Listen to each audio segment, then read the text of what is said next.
नमस्कार, स्वागत है आपका द फोर्थ स्टेट यूट्यूब मंच पर। मेरा नाम है रविंद्र सिंह चौहान। इधर पश्चिम बिहार का चुनाव खत्म हुआ और उधर पश्चिम बंगाल में चुनाव की बिसात बिछ गई है। और चुनाव में इस बार किस तरह का चुनाव होगा ये कहना बड़ा मुश्किल है। बहुत कांटे की लड़ाई दिख रही है। तृणमूल कांग्रेस और बीजेपी दोनों एक दूसरे के खिलाफ लगातार प्रचार कर रही है। इस बीच एसआईआर की घोषणा कर दी गई है और उस घोषणा के बाद फिर से तृणमूल कांग्रेस की नेता और मुख्यमंत्री ममता बनर्जी ने ज्ञानेश कुमार को कहा है कि इसको रोक दिया जाए, क्योंकि जिस तरीके का दबाव प्रेशर पड़ रहा है वहां पर काम करने वाले लोगों पर, जो बीएलओज हैं, वो बहुत ज्यादा है। और उनका कहना है कि अभी तक ममता बनर्जी ने ट्वीट करके कहा है कि अब तक करीब 28 लोगों की मृत्यु इस वजह से हो गई है। ये उनका दावा है। खैर, अब ये खबर कि राज्यपाल के बारे में एक फैसला आया है सुप्रीम कोर्ट से और इधर एफआईआर दर्ज कराने की नौबत आ गई है। एफआईआर राज्यपाल के खिलाफ एफआईआर की दर्ज अर्जी दे दी है। किसने? वो भी कल्याण बनर्जी ने। कौन है कल्याण बनर्जी? सांसद कल्याण बनर्जी, तृणमूल के सांसद, जो कि लोकसभा में तृणमूल कांग्रेस की एक मजबूत आवाज के तौर पर जाने जाते हैं। क्या हुआ ये ऐसा? इलेक्शन अभी तो दूर है और राज्यपाल तो संवैधानिक पद है। वो तो किसी पार्टी के सदस्य होते नहीं है। वो तो संवैधानिक पद होते हैं, निष्पक्ष होते हैं। हुआ क्या? जानिए पूरी कहानी। बहुत ही अलग तरह की राजनीति चल रही है। तृणमूल सांसद, तृणमूल तृणमूल कांग्रेस पार्टी के सांसद जो कल्याण बनर्जी हैं और पश्चिम बंगाल के राज्यपाल सीवी आनंद बोस के बीच तल्खी लगातार बढ़ती जा रही है। दोनों ने एक दूसरे के खिलाफ एफआईआर दर्ज करवा दी है। पहले राज्यपाल की ओर से प्राथमिकी दर्ज करवाई गई, जिसके 24 घंटे के भीतर ही कल्याण बनर्जी ने भी एफआईआर दर्ज करवाई है। मैं ये एनडीटीवी इंडिया से पढ़कर आपको बता रहा हूं। दरअसल यह पूरा विवाद कल्याण बनर्जी उस विवादित दावे के बाद शुरू हुई जिसमें जिसमें उन्होंने कहा कि राजभवन से बम बंदूकों की सप्लाई हो रही है। राजभवन के भीतर बम बंदूक! बाप रे बाप, कितना बड़ा आरोप लगाया है। सांसद के इस सनसनीखेज दावे के बाद राजभवन में तलाशी अभियान चलाया गया, लेकिन तलाशी में कुछ भी अवैध नहीं मिला, जिसके बाद राज्यपाल ने कल्याण बनर्जी के खिलाफ प्राथमिकी दर्ज करवा दी। कितना बड़ा आरोप है। राज्यपाल, फिर तृणमूल सांसद कल्याण बनर्जी ने हेयर स्ट्रीट पुलिस थाना, ये कोई पुलिस स्टेशन है कलकत्ता का, हेयर स्ट्रीट पुलिस स्टेशन, उसमें उनके खिलाफ अपने खिलाफ प्राथमिकी दर्ज होने के 24 घंटे के भीतर ही पश्चिम बंगाल के राज्यपाल के खिलाफ बुधवार को इसी थाने में शिकायत दर्ज कर दी है। बनर्जी ने भारतीय कल्याण बनर्जी ने भारतीय न्याय संहिता, बीएनएस जिसको बोला जाता है, पहले आईपीसी बोला जाता था, उसमें सुधार करके अब बीएनएस बन गई है।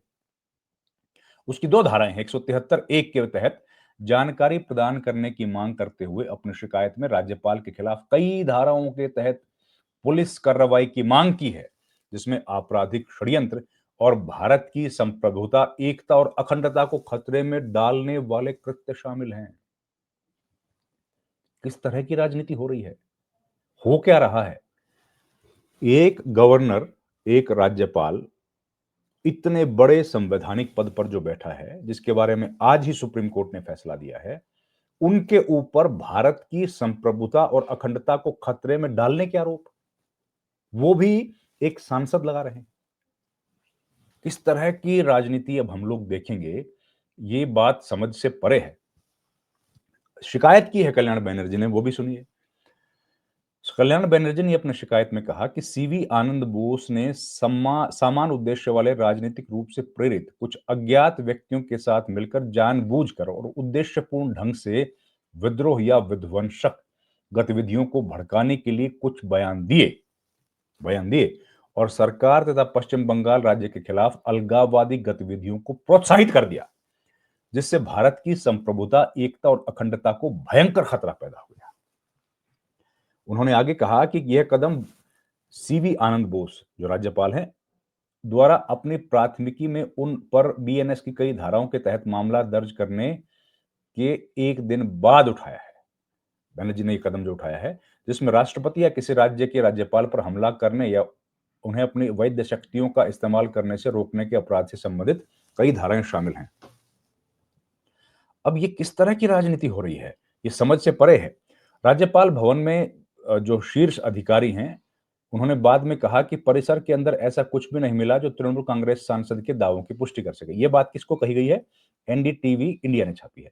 दूसरी तरफ बनर्जी ने राज्यपाल के कुछ सार्वजनिक बयानों को लेकर कई खबरों का हवाला दिया और उन पर पश्चिम बंगाल की चुनावी प्रक्रिया में हस्तक्षेप करने और एक विशेष धार्मिक समुदाय को दंगा भड़काने और लोगों के बीच शत्रुता को बढ़ावा देने के लिए उकसाने का आरोप लगाया।